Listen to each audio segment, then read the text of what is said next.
拍手でお迎えください。監督プロデューサーのブリランテ・メンドーサさんです。どうぞ。Welcome, Mr. Brillante Mendoza.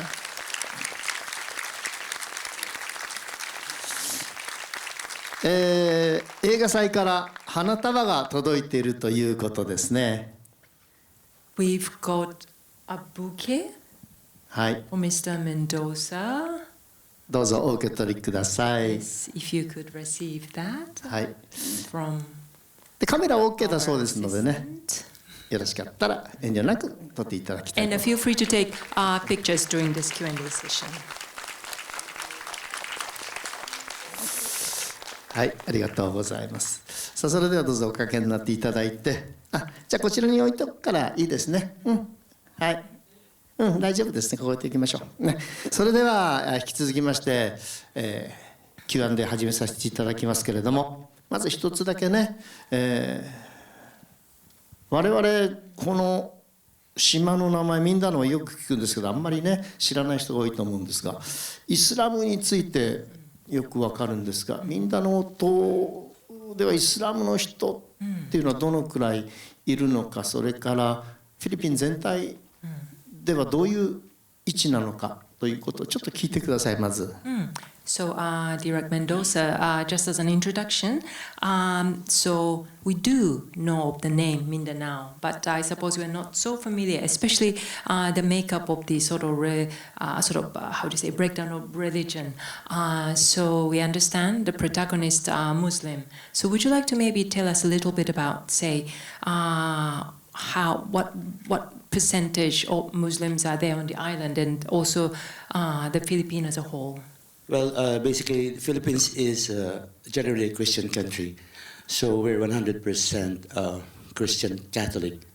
And Mindanao is a region in the Philippines, one of the three major regions in the Philippines, because we have the biggest, which is Luzon, and then you have the Visayas, and then the other one is Mindanao, which is composed of Christian and Muslim. We have at least, I think, about less than 10% or about 5% Muslim in that part of the country. Also Mindanao? In Mindanao, yes. Because you mentioned earlier that's 50%, but this is... Well, in Mindanao, there's a mix of Christian, Catholic, and Muslim. And yeah, so it's about that. It's about, you know. Thank you. フィリピンというのはですね、本当に、カソリックの国、で、大多数がカソリックと言えると思います。ただ、ミンダナオ、ルソン、ビサオ、この3つの、島エリアに関してはですね、ムスリムの方がいらっしゃるわけですね。ただ、その中にいたとしても本当に、国全体として見ると 5% や 10% にも満たないぐらいな、マイノリティではあります。ミンダナオ島の中ではどのくらいの人が But if you just talk about Mindanao only, still is Muslims a minority, or what would be the percentage? Well, not really a minority. Muslim is a minority in the Philippines. But in Mindanao, it's not a minority because it's generally Muslim region. フィリピン全体ではイスラム教徒の方々は、マイノリティですが、ミンダナオに関しては、逆にですね、イスラム教徒の方が、多いので、ほぼイスラム教徒なのでマイノリティではないんですね。という背景がありまして、そして、皆様方からの質問を受け付けたいと思います。挙手をしていただいて目立った方からいきたいと思います。大きく手が上がりました。マイクをお持ちいたしますので、質問をよろしくお願いいたします。Thank you very much. I've seen many of your films in the past.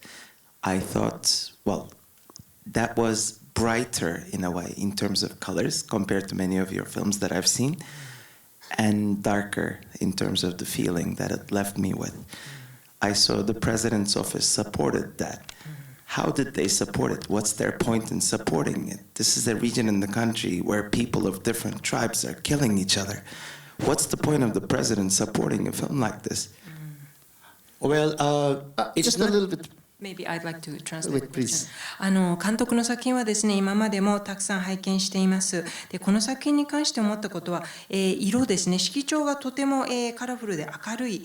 けれども気持ちとして見た後の後味というのはちょっと暗い重いものもありますね。ただこれはですね、大統領もこの作品を支持しているということを聞きましたが、ミンダナオでは同じ島にいる異なる部族民族が殺し合いをしているということですね。なぜそういった、作品を政府として支援できるのでしょうか。Well, I think it's not just about the support of the president. It's in the film. It's we have like an official who's like giving a tribute to the soldier. But basically the support of the government here is when you go when you go in this region, you need to have like a security because it's really dangerous. Especially if you're filming in that region. Other than that, one of the things that was featured in the film is the House of Hope, and this place actually is from that region. It's in Davao. It's in Mindanao. And Davao is part of Mindanao. これはですね、特に大統領が特定にこの映画をサポートというか、支持しているという、よりもですね、この作品を撮るにあたって、一つは、危険に身をさらしている兵士たちへの、トリビュート、そうですね、敬意を払うということに加えて、やはりここでですね、このミンダナオのこの地域で撮影をするというのは非常に危険が伴います。ですからやはり警護というものをつけてもらったということで、そういった謝辞というものがあるわけなんですね。それ以外にですね、この映画の中でハウス・オブ・ホープ、希望の家という、この施設が出てきますね。で、この施設はですね、実際にミンダナオのダバオに、ある、施設なんです。それでは次の質問に移らせていただきます。どうぞ質問のある方は挙手をお願いいたします。じゃあちょうど今そうですね、私から見て黒っぽい服を着てらっしゃる女性の方かな。はい、ちょっと逆光で見づらくて申し訳ないです。日本語で失礼します。一番最初にもこの作品をある方々に捧げるという言葉が載っていました。自分がこうなったらいいと思うような世界や、この人たちの気持ちが救われるといいというような気持ちでものを作っている時というのは、しかもこのような映画のようにたくさんの人が関わるもの、自分一人ではなくたくさんの人を引き連れてそのものを作るという時は、自分がしていることが実際その人たちに届くのか、実際に世界の形というものをいい方向にというよりも自分が思っている方向に進むために、それを役立てるというか、そういう作品を作れるのだろうかという不安や怖さというものが生まれると思います。その気持ちを監督さんがどのように自分の中で飲み込んだりこなしたり、勇気を奮い立てて作っていらっしゃるのかということを質問させていただければ嬉しいです。I saw at the opening of the film, you are dedicating this film to someone. I saw that, and you, I would assume, when you make film of this kind, there are many people involved, and you would like to, you with the hope that this will be, this would resolve the situation or save someone, rescue someone, and you would it's daunting whether the film can reach to the people that it should be reached, and hopefully that your film will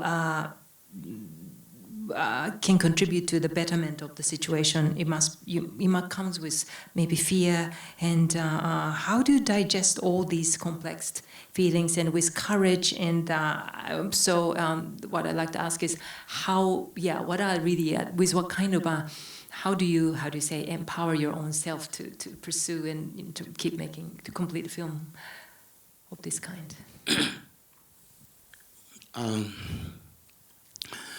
When I make a film and when I choose a subject matter about a specific kind of story, I always make it a point that there is a message behind it.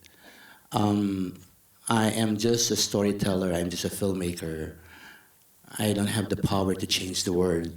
My film doesn't have that power. But feeling this story from the heart, and not just telling the story, as an artist, but feeling them and hoping that somehow you touch one or two audience that could make a difference. I think that's the purpose. That's the purpose behind why I keep on making this kind of story that, that dwells on the minority. This isn't the first time I did a story that, that has a very controversial subject matter. I've done this in the past. I've done several of these kind of stories, and more often than not, it draws a lot of, controversies, a lot of, wrong speculations, not only, most especially back home. But I think the ultimate point is that what is the intent of the filmmaker? What was my intent? My intent is not just to, dwell on the controversies or on the conflict, but to contribute as a citizen. Mm-hmm.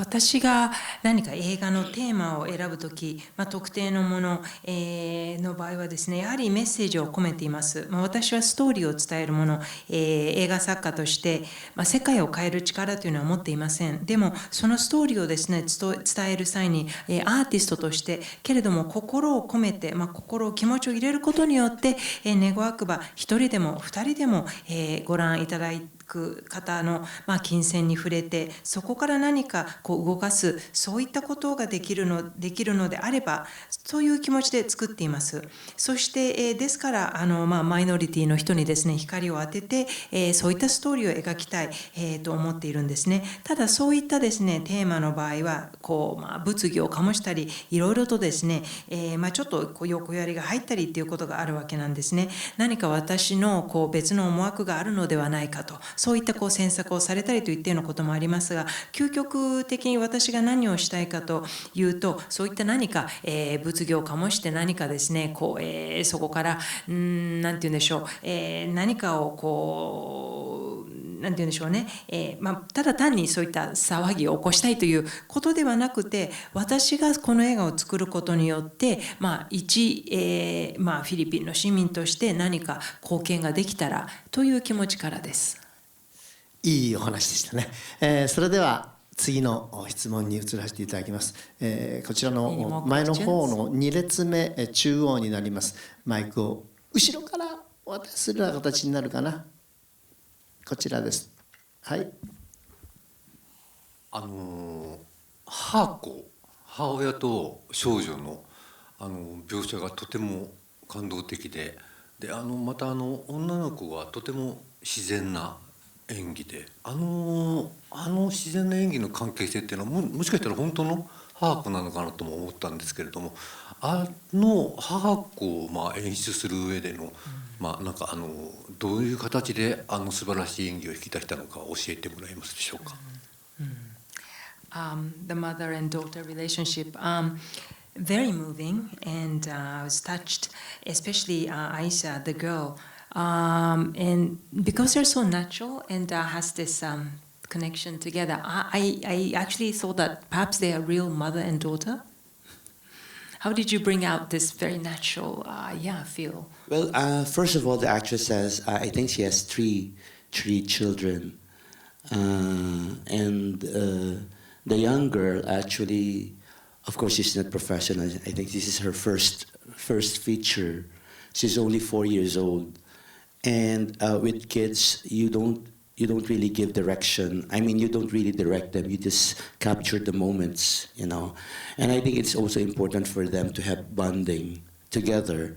So we had that before the shoot, and I think that was one of the major requirements and instructions for them is to bond and to connect, and to see them as real mother and daughter. So I think they just did that. They just did what was instructed to them, because I think that's the very basic requirements for this type of film, for this kind of film. So is it Judy Ann? She has 3 children. Yes, she has 3 children. Thank you. まずですね、サイマ母役を演じた、ジュディ・アン・サントスさん、彼女はですね3人のお子さんの母親なんですね。そして、女の子、彼女はですねso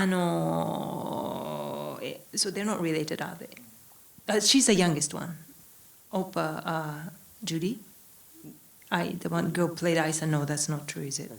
No, they're not related. ごめんなさいね。関係がごめんなさい。ただ、下のそうですね、4歳の女の子アイサを演じた彼女はですね、初めて映画の経験ですね。ですから4歳の子には演技をつけるということはできないというか、その瞬間を捉えることしかできないですよね。ただやはり撮影に入る前に、この2人に本当に親子であるかのように、関係性を築いてもらいたいということで、撮る前に時間を過ごしてもらいました。そして、それができたのだと思います。ですから本当に2人で仲良くしてもらうというか、時間を過ごしてもらうということぐらいしか私は言っていないんですが、それがやはり、こういった2人を撮る上で基本だと思います。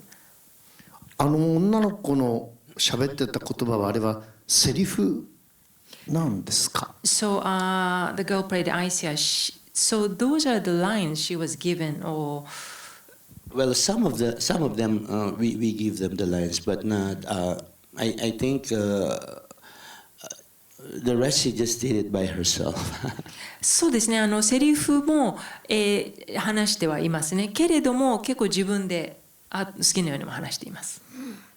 だからなんでしょうね。That's why so natural. 次もう1問ぐらいいけそうなんですけど、誰かいますか？ One more question. 手が上がれば、はい。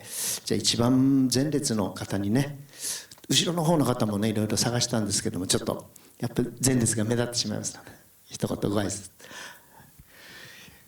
ありがとうございます。この映画で使われた伝説の物語について伺いたいんですが、女の子に聞かせる伝説としてこの伝説を選ばれた理由を教えていただけますか？